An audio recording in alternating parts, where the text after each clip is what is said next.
Hi, my name's Phil. I like talking about politics, and in this video, I'd like to discuss how the Statistics Watchdog, the UK Statistics Authority, are reported to have written to Michael Gove to ask him if he'd be kind enough to stop lying about our post-Brexit trade deals. It's probably fairly painful for them, as Gove seems to be trying to claim that we've trebled our trade as a result of leaving the EU. That's good, isn't it? Although it is a little confusing, as a country trebling its trade in such a short time. Should he really be in recession and facing severe austerity? But first, if you'd like to be notified of daily news and politics, please subscribe to the channel and click the bell notification icon. So apologies if you can hear some sort of machines going off. There's really nothing I can do. It's going to happen all day. But anyway, the offending claim from Levelling Up Secretary Michael Gove appears to be one where he claimed the government had secured new free trade deals with over 70 countries since the vote to leave the EU, which is worth over 800 billion pounds worth of new, they say new, global trade. Now, the lies are so ridiculous that anyone paying any sort of attention, or with even a smattering of understanding of trade, would see that the claims are clearly nonsense. But of course, lots of the public don't have that much understanding of trade. Why would they? If they did, they wouldn't have voted for or continue to support Brexit. So let's take each claim first. The one about new free trade deals with over 70 countries. Now, one of the things that the Statistics Authority was aggrieved about was the lack of any sources cited. It would certainly be nice to see this list of 70 countries because the government have only published about four new trade agreements anyway. So we've got the trade agreement with the EU. Now, that obviously includes 27 countries in one stroke. Fair enough. It is a new deal. So happy to give them that. It's a deal that means we trade with those 27 countries on way worse terms than before. So it's a trade deal that does the opposite of improving trade. So it's a bad trade deal, but it is a trade agreement with 27 countries, and it is a new trade agreement with 27 countries. Fine. Then there's Japan. Now, this wasn't really entirely new, was it? Most of it was copied from arrangements that the EU used to have. Now, do note that the EU agreed a more comprehensive trade agreement with Japan during the Brexit process. So actually, since 2016, the EU have agreed a better trade deal with Japan. We don't have that now. So now they've got a much better one than we do. But although it wasn't a completely new, negotiated from scratch trade agreement, there were some negotiations. We did fold on a load of issues, so I'll give them this one as well. The fact that the latest data shows that our exports to Japan actually went down as a result of this deal needn't matter to the main claim. You know, it doesn't say in the claim that the trade deals are better. Yes, Gove is trying to suggest that these trade deals are better. You know, he left out the fact that they've made our trade actually go backwards, but it is just a case of whether we have 70 new free trade agreements. That's the key issue here. So Japan, we can add another one on. Australia was the first genuinely new trade agreement, as in from scratch, properly starting from nothing. And we know how badly that's working out for us. New Zealand, sort of similar. So you could say that's another two. Again, even by the admission of the Tories, very bad agreements, but they are still new trade agreements. And Gove doesn't say implemented, to be fair. He just says secured. So it doesn't even matter that they're not online yet. So by my count, we have what could be argued to be new trade agreements with, is that 31 countries? No, 30 countries. 30 countries. Now, we've got free trade deals with more than that, but they're not new. They were literally the FTAs that we had as EU members, where the countries involved agreed to let us copy and paste them from the EU deals to UK deals. That's it. They're word for word the same ones. Same agreements, exactly the same. Except we don't get new quotas with them. So just like with the Japanese deal, we get whatever the EU don't use. So it's a lie to claim these as new deals.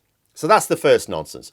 The second claim is the most outrageous. It's normal for politicians to play fast and loose with statistics. We know Benjamin Disraeli's famous quote, "There's lies, damned lies, and statistics."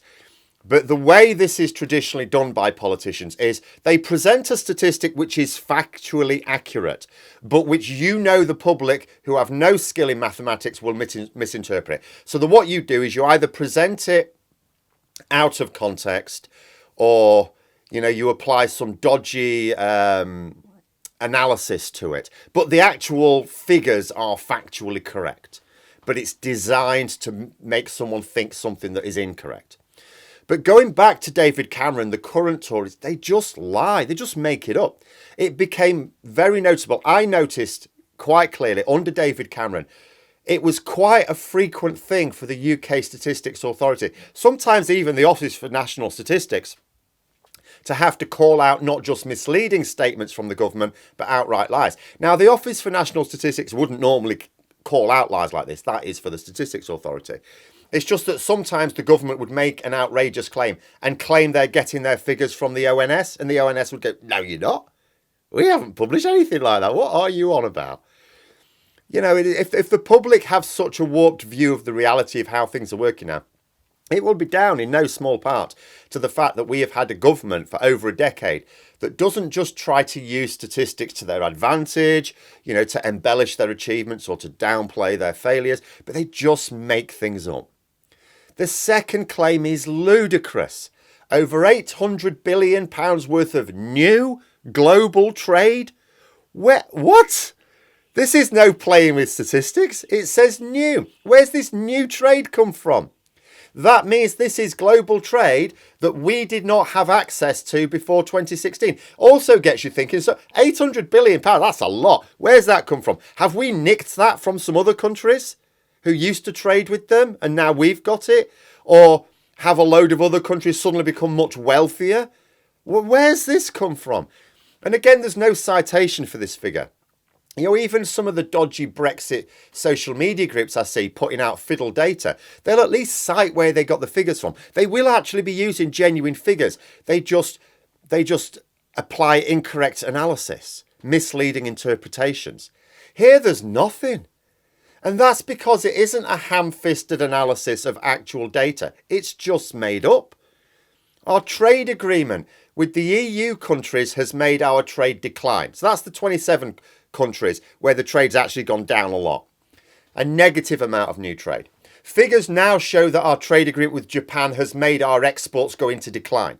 Those are the only two new trade deals we've got that are actually implemented. And both of them have caused our trade with those countries to go in decline. I mean, you can see why so many Tories wanted Liz Truss to be Prime Minister, thinking she was a strategic genius, because she was responsible for our post-Brexit trade deals with Japan, Australia, New Zealand. You know, it takes a special sort of genius to agree a trade deal that makes your exports actually go backwards. The New Zealand and Australia deals aren't implemented, nor will they be for years. But the government's own economic assessment doesn't rate them as bringing in very much anyway. Literally a few £billion at best. So what's left? All the countries with whom we have trade agreements that are on the same trading terms that we were in the EU. So that's zero extra trade. And because the EU gets first dibs on the quotas, we didn't get new quotas, like I say, even some of those copy-paste deals could actually end up being on worse terms. Because if any of the quotas that we get, if the EU use they get first dibs. If they use them up, we get nothing. If a real group of statisticians were ever to be asked to calculate the amount of new global trade since 2016, the answer would be negative. I'm not exaggerating. It would actually be something like minus 30 billion a year, not plus 800 billion. I mean, think about what he's even claiming. In 2021, the total value of our exports, goods and services, was £636 billion. Imports, bit higher, £654 billion. Now, if Gove is claiming that Brexit has contributed £800 billion of new trade to that combined figure of what is just under £1.3 trillion, then he's claiming that Brexit basically trebled our trade. That's what he's saying, pretty much trebled our trade. Because for this to be true, we would have had to have been on a bit less than £500 billion worth of trade, exports and imports beforehand. We weren't. In reality, our trade has gone down. There were £636 billion worth of goods and services exported in 2021. That's the first full year outside of the customs union single market. In 2019, the last year inside the EU, it was £700 billion. So our total global trade went down by 9%.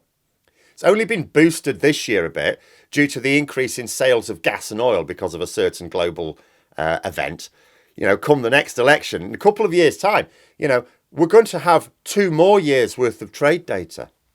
It's going to become increasingly difficult for these people to try and misuse statistics to back their claims that Brexit's all right or doing well.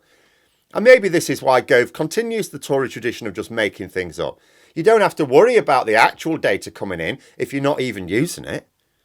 So yeah, the statistics watchdog's written to the government to point out their errors. Unfortunately, all they can do is alert the Conservatives to these issues with a presumption that they are born of incompetence, that there's no intention to deliberately mislead, and therefore they will correct their statements. Unfortunately, we know that they are just telling barefaced lies. I mean, when Boris Johnson was rapped repeatedly over his claims over the vaccines, he didn't stop. Even when he had to admit in Parliament that he got it wrong, he said, oh, yeah, that was wrong. He still carried on saying it. There is, unfortunately, no other way to stem the tide of public dissatisfaction with Brexit from the government's point of view. So they are just making things up. They're just saying to people, oh, you think your lives are really bad? No, actually, it's brilliant. We've trebled trade. Isn't that marvellous? The fact is, it's not delivering the benefits people were promised. And as I say, in a couple more years, the lies are just going to wear thinner and thinner. And unlike the narrative that Brexiteers are now attempting, no, millions of people did not vote for this nonsense idea of sovereignty. They voted to improve their lives in a material sense, not make them worse. Mind you, even the sovereignty argument's going to wear a bit thin when they see that we will still have to follow rules in the future. Because that's what they say. Oh, no, we set our own rules. We don't have to follow other people's rules. Yeah, we do. We're following other people's rules. We're even trying to join the CPTPP. And if and when we do, we'll follow their rules. And if and when we do, they won't be our rules. We won't be making them. We used to make them in the EU. We were a massive member. Hugely important in the EU. Huge consumer of goods in the EU and services, as well as provider. Not in the CPTPP. We'll just be a fringe member who'll do exactly what we're told. We won't be involved in the decisions on that at all. But anyway, there we are. Those are my thoughts. Let me know yours in the comments below. Hope you found the video interesting. If you did, please click the like button. If you'd like to support the channel further, the join button for memberships. And until next time, I'll see you later.